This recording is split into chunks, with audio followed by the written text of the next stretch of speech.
नमस्कार साथियों, परीक्षण परिवार में आप सभी का स्वागत है। जैसा कि साथियों लोग क्या कर रहे हैं, सीटेट का जो प्रीवियस ईयर का आया हुआ प्रश्न पत्र है, हम उसको देख रहे हैं सीडीपी में। तो चलिए साथियों, इसी क्रम में आज हम लोग अगला प्रैक्टिस सेट देखेंगे जो हमारा प्रीवियस ईयर का आया हुआ है, उसमें कैसे कैसे प्रश्न मिलेंगे। आपको जैसा कि पता भी होगा, आपका एग्जाम 20 तारीख को होना सुनिश्चित हुआ है। तो चलिए साथियों, देखते हैं आज हम लोग को जो प्रश्न पत्र आया हुआ है अगला, उसमें देखेंगे कि किस टाइप के आपको प्रश्न देखने को मिलेंगे, कैसे कैसे आपको प्रश्न मिलते हैं। शुरुआत करते हैं हम लोग, क्या क्या चीजें दी गई हैं एक एक करके उसको समझेंगे, कौन कौन से प्रश्न आपके हैं। देखते हैं पहला प्रश्न हमारा क्या कहता है। पहला प्रश्न हमारा क्या कहता है उसको देखते हैं। दिया हमारा, विकास किससे प्रभावित होता है। प्रश्न हमारा है कि विकास किससे प्रभावित होता है। देखते हैं विकास किससे प्रभावित होता है। ऑप्शन हमारा देखिए दिया है, इसमें पहला दिया है विद्यार्थी के व्यक्तिगत कारकों से। ऑप्शन दूसरा हमारा दिया है स्कूली माहौल से, और ऑप्शन तीसरा दिया सामाजिक पारिवारिक प्रभावों से। तो विकास किससे प्रभावित होता है, बात यहाँ पर करता है। तो विकास हमारा क्या होता है, विकास क्या कहते हैं, विकास एक निरंतर चलने वाली प्रक्रिया, सार्वभौमिक प्रक्रिया होती है, जिसमें विकास क्या होता है, विद्यार्थी के व्यक्तिगत कारकों को भी प्रभावित करेगा। आपका वो स्कूली माहौल, कक्षा कक्ष के माहौल में जो बच्चे रहते उनको भी प्रभावित करेगा।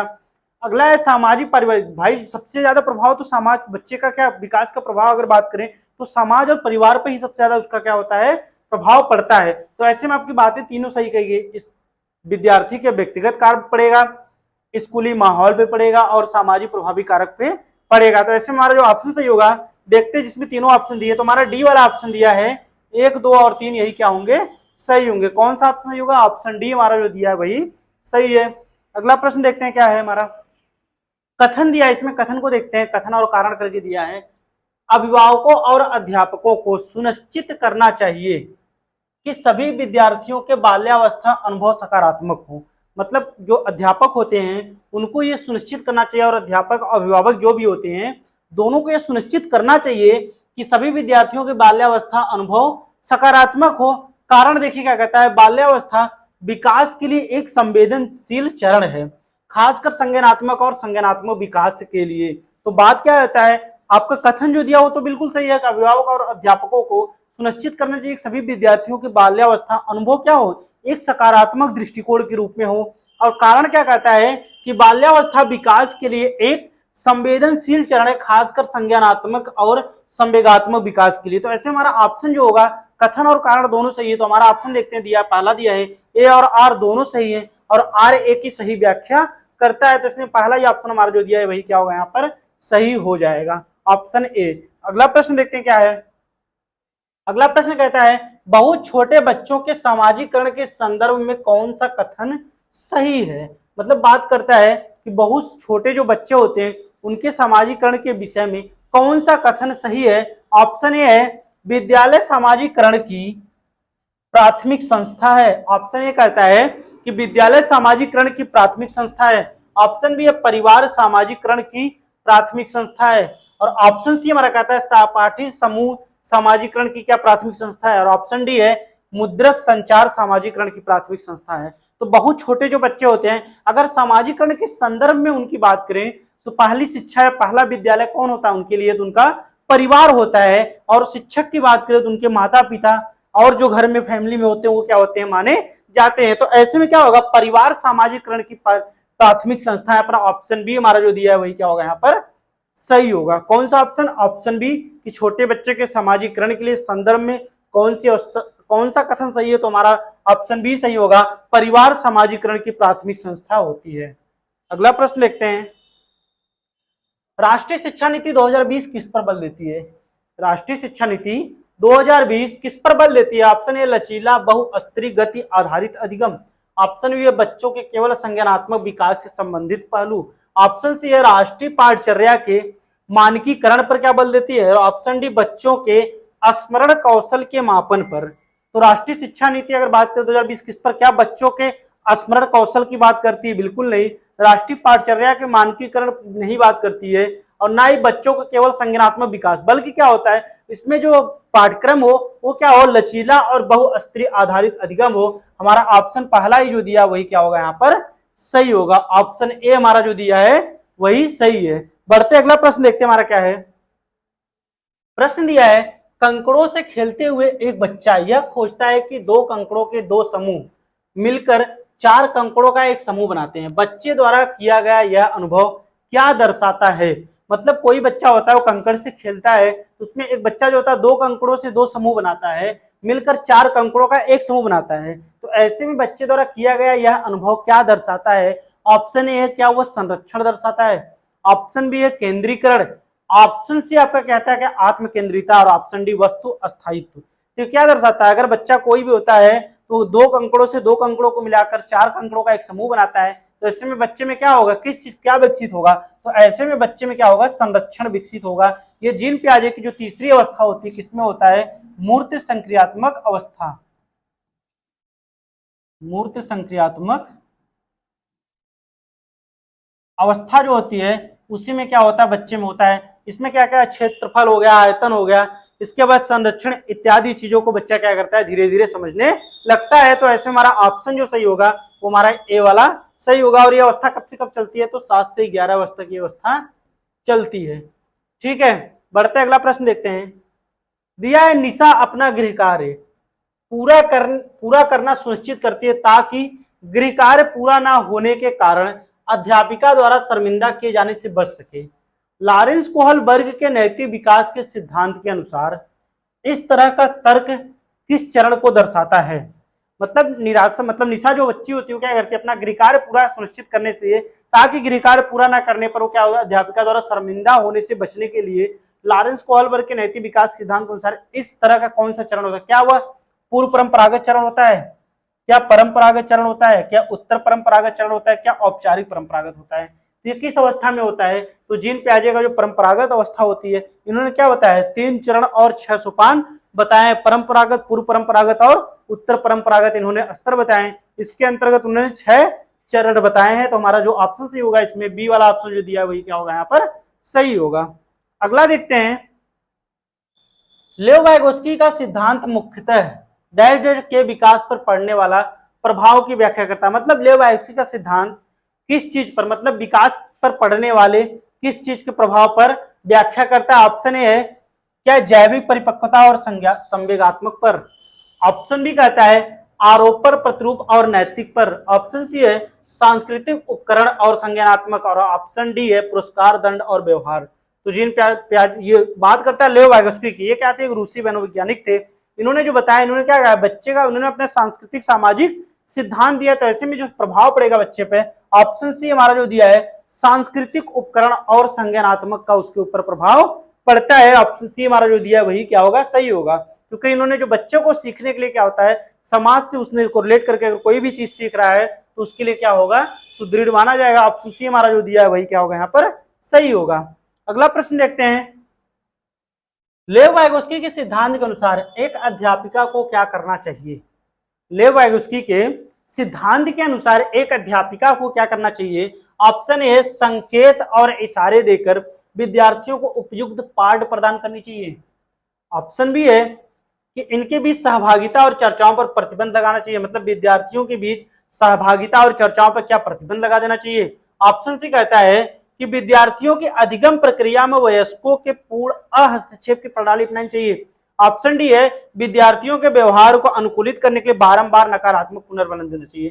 तो नकारात्मक पुनर्बलन, अहस्तक्षेप या फिर प्रतिबंध लगाना, ये सब क्या होंगे, ये सब तो खुद ही नकारात्मक हमारे विकल्प दिए गए हैं। ऐसे हमारा सही जो विकल्प होगा कि एक शिक्षिका को क्या करना चाहिए, तो संकेत और इशारे देकर विद्यार्थियों को उपयुक्त पाठ या प्रदान ढांचा प्रदान करना, जिसे हम स्कैफोल्डिंग के नाम से जानते हैं। बच्चों को क्या होगा, अपने बड़ों के द्वारा बाहरी जो सहयोग दिया जाता है वही हमारा स्कैफोल्डिंग कहलाता है। ऑप्शन ए हमारा जो दिया है वही क्या होगा यहाँ पर सही होगा, ऑप्शन ए। अगला प्रश्न देखते हैं क्या कहता है, दिया एक प्रगतिशील कक्षा निम्न में से किसे प्रधानता देती है? एक प्रगतिशील कक्षा निम्न में से किसे प्रधानता देती है? ऑप्शन ए अध्यापिका द्वारा चयनित पढ़ाने के तरीकों को, ऑप्शन बी है पाठ्यक्रम को पूरा करने को, ऑप्शन सी है परीक्षा केंद्रित शिक्षा शास्त्रों को, ऑप्शन डी है विद्यार्थियों के मतों और अनुभवों को। तो प्रगतिशील कक्षा अगर बात करें या फिर रचनावादी कक्षा, संरचनावादी कक्षा की बात करें, तो ऐसे में वो सबसे महत्वपूर्ण प्रधानता किसको देगी?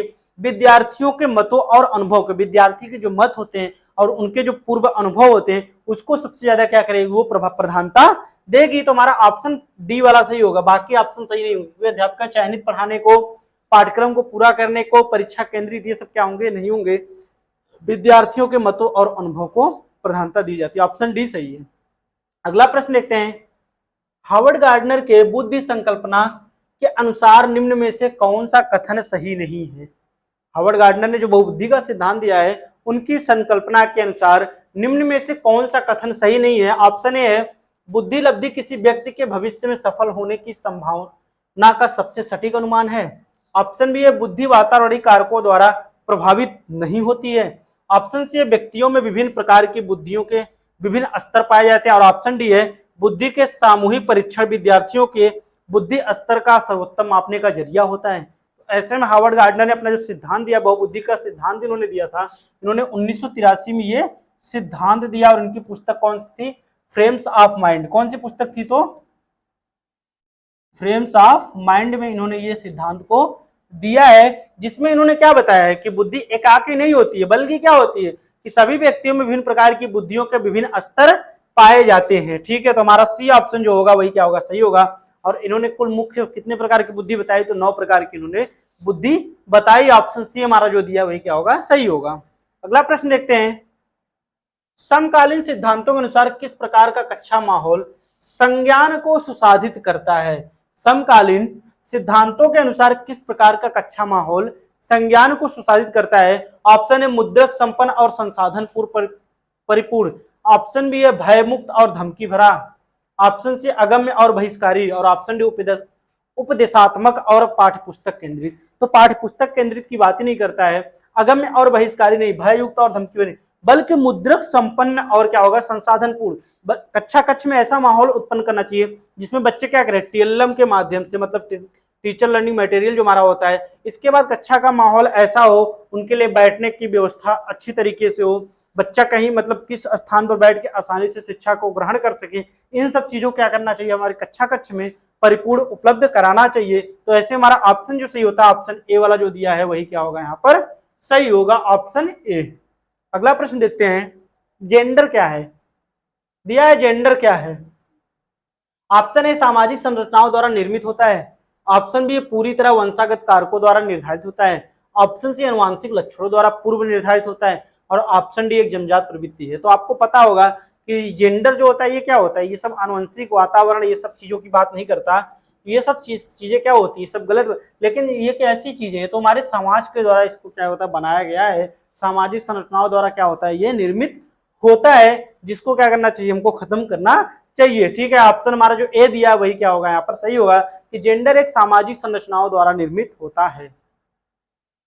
अगला प्रश्न कहता है कि जीन पियाजे के सिद्धांत में किसी वस्तु के सामने ना होने की स्थिति में चिन्हों द्वारा उसे दर्शाकर काम करने की योग्यता क्या कहलाती है। मतलब जीन पियाजे के सिद्धांत की बात करता है इसमें, और कहता है कि किसी वस्तु के सामने ना होने की स्थिति में चिन्हों द्वारा उसे दर्शाकर काम करने की योग्यता क्या कहलाती है। क्या समावेशन कहलाती है, क्या लाक्षणिक प्राकृत्या कहलाती है, क्या प्रतिवर्ती सोच कहलाती है, या फिर संरक्षण कहलाती है।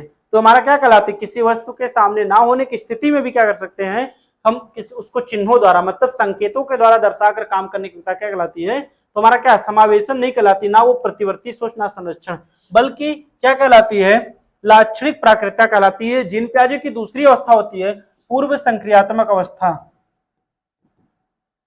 पूर्व संक्रियात्मक अवस्था, इसमें क्या करता है, कोई बच्चा क्या करता है, चिन्हों संकेतों के माध्यम से क्या करता है, सीखने की कोशिश करता है। तो हमारा बी वाला ऑप्शन जो दिया वही क्या होगा यहाँ पर सही होगा। अगला प्रश्न देखते हैं, दिया है रचनात्मक मूल्यांकन निम्न में से किस लिए प्रभावी होता है। रचनात्मक मूल्यांकन निम्न में से किस लिए प्रभावी होता है। ऑप्शन ए, विद्यार्थियों में असफलता का निरंतर भय पैदा करने में क्या रचनात्मक मूल्यांकन ये कार्य करता है। बी है, विद्यार्थियों के प्रदर्शन की तुलना एक दूसरे से तुलना करने में। ऑप्शन सी है, विद्यार्थियों की अधिगम प्रगति को समझने में ताकि उन्हें तदनुसार सहायता प्रदान की जा सके।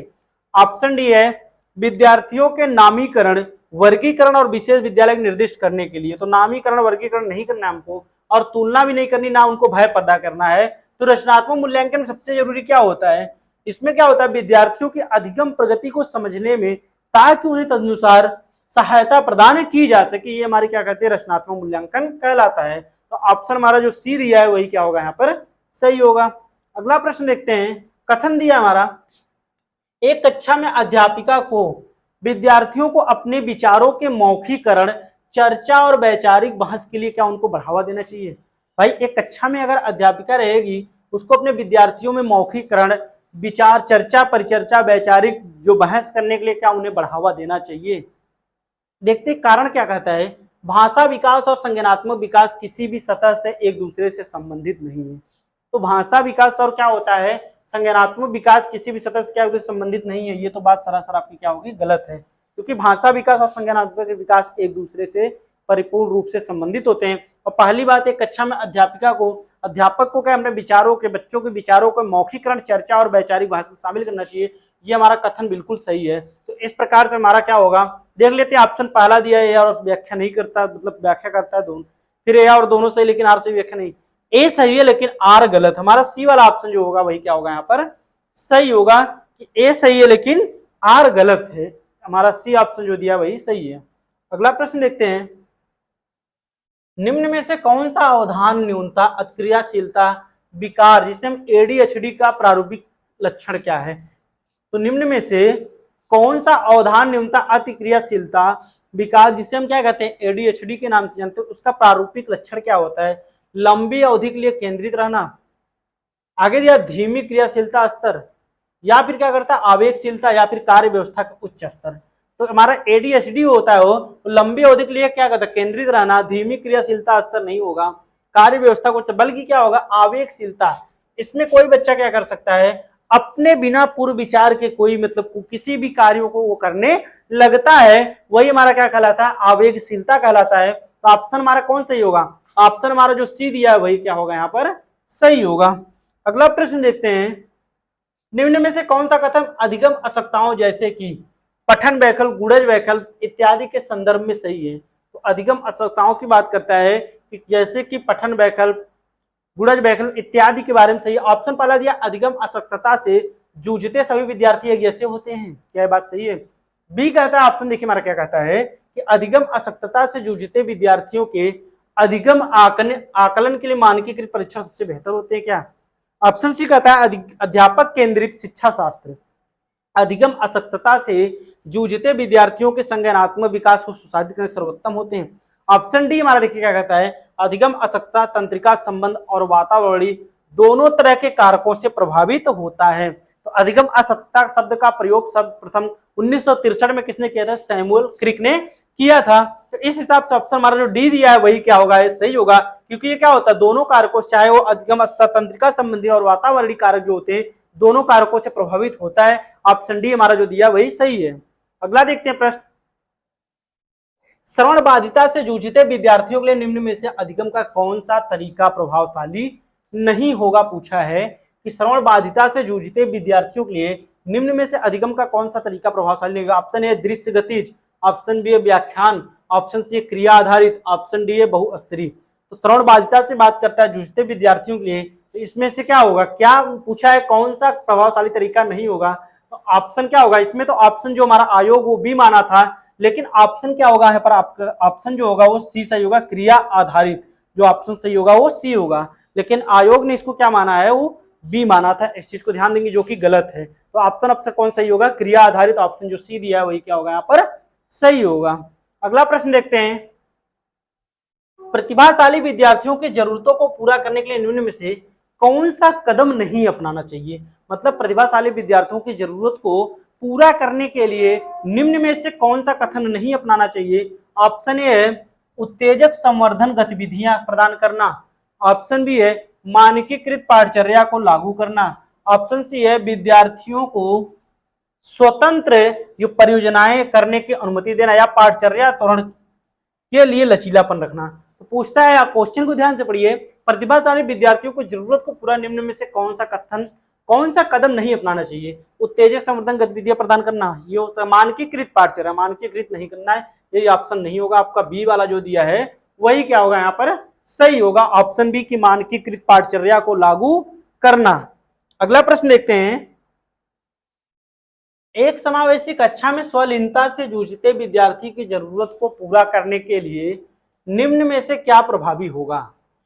एक समावेशी कक्षा में स्वलीनता से स्वपरायता से जूझता है कोई बच्चा है, तो उसको जरूरतों को पूरा करने के लिए क्या प्रभावी होगा। ऑप्शन है अधिगम उपागम में निरंतर रखना, बी है कक्षा स्थिति में विभिन्नताएं और लगातार बदलाव करते रहना, सी है उन्हें स्वयं को बड़े समूह के सामने व्यक्त करने को करना, डी है उन्हें विशिष्ट संकाय में ही पढ़ाना।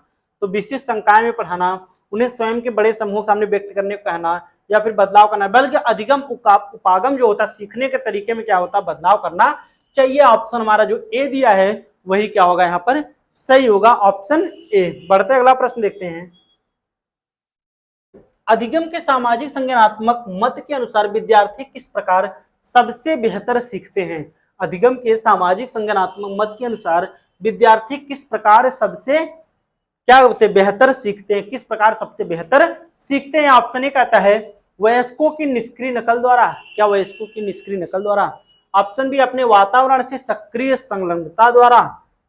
ऑप्शन सी है व्यवहार के बाह्य अनुकूलन द्वारा। ऑप्शन डी असंदर्भित जानकारी के कंठस्थीकरण। तो कंठस्थीकरण, व्यवहार अनुकूलन, सब क्या होगा गलत होगा, निष्क्रिय भी गलत, लेकिन हमारा ऑप्शन सही होगा अपने वातावरण से सक्रिय संलग्नता द्वारा। हमारा जो बी ऑप्शन होगा यही क्या होगा सही होगा। बच्चा क्या करेगा अपने वातावरण से सक्रिय रूप से किसी भी चीज को आसानी से क्या होगा सही तरीके से उसको सीखेगा। ऑप्शन बी हमारा जो होगा वही सही होगा। अगला प्रश्न देखते हैं। विद्यार्थी उस जानकारी को जल्दी भूल जाते हैं जो विद्यार्थी उस जानकारी को जल्दी भूल जाते हैं जो उनके जीवन से संबंधित होती हैं, प्रासंगिक संदर्भ प्रस्तुत की जाती हैं, असंबंधित खंडों में प्रस्तुत की जाती हैं, या फिर उदाहरण का इस्तेमाल करके विस्तारित की जाती हैं। किस चीज को जल्दी भूल जाते हैं, उनके जीवन संबंधित होती है ये तो बिल्कुल नहीं भूलते। प्रासंगिक संदर्भ प्रस्तुत की जाती है ये भी नहीं होगा, उदाहरण का प्रयोग करके बताएंगे तो नहीं जल्दी भूलेंगे, बल्कि असंबंधित खंडों में प्रस्तुत की जा रही जानकारी जो होती है उसको क्या कहते हैं विद्यार्थी जल्दी भूल जाते हैं। ऑप्शन सी जो दिया है वही क्या होगा यहाँ पर सही होगा। अगला प्रश्न देखते हैं। निम्न में से कौन सा प्रक्रियात्मक ज्ञान का उदाहरण है। निम्न में से कौन सा प्रक्रियात्मक ज्ञान का उदाहरण है। ऑप्शन ए पौधारोपण के लिए मिट्टी कैसे तैयार की जाती है। ऑप्शन बी ए प्लस बी का होल स्क्वायर सूत्र क्या होता है। ऑप्शन सी क्या हमारा दिया है कि भारत को आजादी कब मिली थी, और ऑप्शन डी कहता है अगला लीप वर्ष कब होगा। तो प्रक्रियात्मक ज्ञान का उदाहरण कौन सा इसमें होगा। ऑप्शन पूछा है कि कौन सा होगा, क्या ऑप्शन देख लीजिए पौधरोपण के लिए मिट्टी तैयार करना, अगला लीप वर्ष कब होगा, क्या ये प्रक्रियात्मक उदाहरण होगा। तो ये सब नहीं होंगे साथियों, भारत को आजादी कब ये नहीं होगा, बल्कि क्या होगा पौधरोपण के लिए मिट्टी कैसे तैयार की जाती है। ऑप्शन हमारा जो ए दिया वही क्या होगा सही होगा। इसमें अपने आमूल चिंतन और मौलिक चिंतन को मिलाकर बच्चा क्या करता है प्रक्रियात्मक चिंतन को करता है, सोचता है। तो ऐसे में जैसे कहते हैं साइकिल कैसे चलाई जाती है ये भी आपका उदाहरण बन सकता है, और भी कार्यों जैसे किए जाते हैं। तो ऑप्शन हमारा जो ए वाला दिया है वही क्या होगा यहाँ पर सही होगा। अगला प्रश्न देखते हैं। अधिगम को सुसाधित करने हेतु एक अध्यापिका को क्या करना चाहिए। अधिगम को सुसाधित करने हेतु एक अध्यापिका को क्या करना चाहिए। देखिए विषय वस्तु को विद्यार्थियों के सामाजिक संदर्भ से अलग रखना चाहिए। अलग क्यों रखेंगे।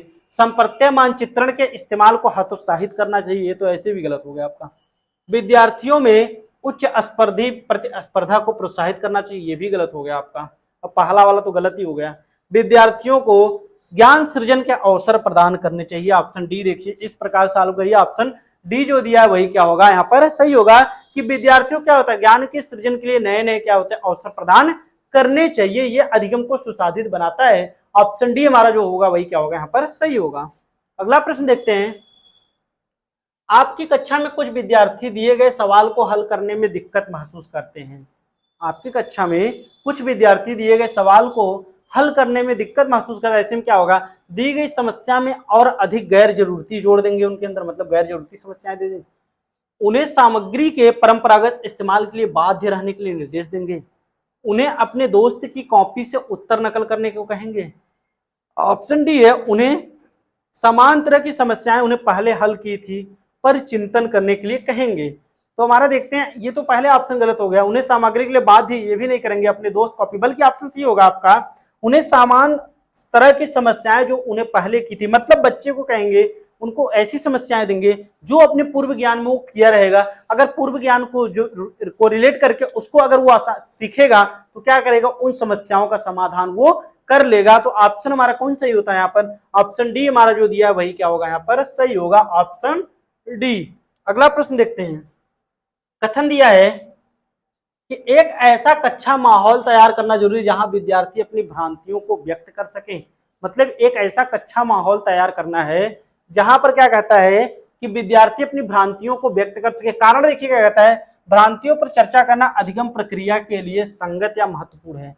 तो बात दोनों हमारी क्या होती है, सही होती है, क्योंकि एक ऐसा कक्षा माहौल तैयार करना जहां विद्यार्थियों अपनी क्या होती है, अपनी समस्याएं, अपनी भ्रांतियां, जो भी उनको डाउट हो उसको क्या कर रहे हैं, टीचर के सामने, शिक्षक के सामने उसको रख सके, व्यक्त कर सके। तो भ्रांतियों पर चर्चा करना अधिगम प्रक्रिया के लिए, भाई जब व्यक्ति जो बच्चे होंगे वो अगर अपनी भ्रांतियों को अधिगम प्रक्रिया के लिए क्या होंगे, महत्वपूर्ण समझेंगे, अच्छा उनको महसूस होगा, तो ऐसे में क्या होगा, कथन और कारण दोनों सही है। तो ऑप्शन हमारा पहला ही जो दिया वही क्या होगा, सही होगा, क्योंकि इसमें कहता है ए और आर दोनों सही है, आर सही व्याख्या करता है, एक ही ऑप्शन ये सही है। अगला प्रश्न देखते हैं। विद्यार्थी सीखने के लिए आंतरिक रूप से अधिक अप्रेरित होंगे अगर वे किसके भाव को महसूस करेंगे, निराशा के, शर्म के, खुशी के, कुंठा के। तो इसमें क्या होगा, जो है मतलब खुशी हो जाएगी। अगर विद्यार्थी सीखने के लिए आंतरिक रूप से अप्रेरित होंगे तो वो किस चीज को, खुशी को तो महसूस करेंगे, जब उनको समझ में आएगा, खुशी से वो सीखेंगे किसी भी चीज को। ऑप्शन सी यहाँ पर क्या होता है आपका सही होता है। नेक्स्ट क्वेश्चन है, विद्यार्थियों को किस प्रकार के लक्ष्य निर्धारित करने के लिए प्रेरित किया जाना चाहिए। विद्यार्थियों को किस प्रकार के लक्ष्य निर्धारित करने के लिए किया जाना चाहिए। ऑप्शन ए महारत अभिमुखी, बी है प्रदर्शन अभिमुखी, सी है कार्य परिहारी और डी है प्रतिस्पर्धा। तो विद्यार्थियों को किस प्रकार के लक्ष्य निर्धारित करने प्रेरित करना चाहिए, तो उनको क्या है, महारत अभिमुखी, हमारा जो पहला ऑप्शन दिया वही क्या होगा यहाँ पर सही होना चाहिए। उनको ज्यादा से ज्यादा क्या करना चाहिए, बढ़ावा देना चाहिए, उत्साहवर्धित करना चाहिए कि आप इस चीज को करिए, आप इस चीज को आसानी से कर लेंगे। तो ऐसे में क्या होगा, महारत अभिमुखी उनके अंतर्गत विकसित होगी। ऑप्शन ए हमारा जो दिया वही सही है। अगला प्रश्न देखते हैं। निम्न में से कौन अधिगम को सकारात्मक रूप से प्रभावित करते हैं। मतलब अधिगम को कौन सकारात्मक रूप से प्रभावित करता है। ऑप्शन ए दिया है क्या, कुपोषण, बी है विद्यार्थियों में सहभागिता, सी है दंड और डी है अभिसंज्ञान। तो कुपोषण क्या अधिगम को सकारात्मक रूप से प्रभावित करेगा, बिल्कुल नहीं। विद्यार्थियों में सहभागिता करेगी, दंड नहीं करेगा, लेकिन हमारा मेटाकॉग्निशन जो प्रासंज्ञान अभिसंज्ञान होता है क्या होता है, करेगा। तो ऐसे हमारा जो ऑप्शन सही होगा दूसरा और चौथा, दूसरा और चौथा हमारा डी ऑप्शन में दिया है, दूसरा और चौथा ये क्या होगा यहाँ पर सही होगा, ऑप्शन डी। ठीक है, अगला प्रश्न देखते हैं।